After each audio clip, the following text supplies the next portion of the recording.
Il periodo delle vacanze inizia con l'incubo degli scioperi per chi deve mettersi in viaggio non solo per le ferie ma anche per motivi di lavoro e di necessità. Ieri lo stop ai treni, domani, sempre per uno sciopero nazionale, il rischio del blocco dei voli che inevitabilmente avrà ripercussioni e cancellazioni anche all'aeroporto Marco Polo di Tessera. E purtroppo non finisce qui.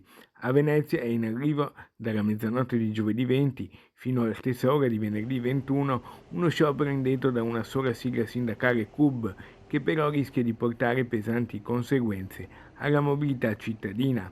A rischio autobus, tram, motoscafi e vaporetti del gruppo AUM CTV, con i disagi maggiori attesi nelle linee di navigazione. L'emergenza di uno sciopero di 24 ore da affrontare, sciopero indetto dall'organizzazione sindacale CUB, che in azienda ha una scarsa adesione con un numero di iscritti molto limitato, ma che potrebbe trovare seguito nel malcontento un po' diffuso da parte degli operatori di movimento, per cui non siamo in grado in questo momento di capire l'impatto che avrà sulla città. Garantiti solo i servizi minimi previsti per legge, come spiega il direttore della navigazione CTV Gianluca Cuzzolin. Verranno garantiti i servizi minimi stabiliti dall'accordo in commissione di garanzia del 95, per cui tutte le isole verranno collegate con le spole come ormai consolidato.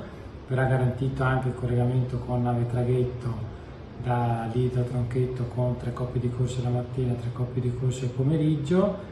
Qualora avessimo disponibilità di personale che non aderisce allo sciopero, innanzitutto garantiremo i collegamenti da Lido per l'ospedale e poi via via, in base alla quantità di risorse che avremo a disposizione, andremo ad incrementare i servizi minimi.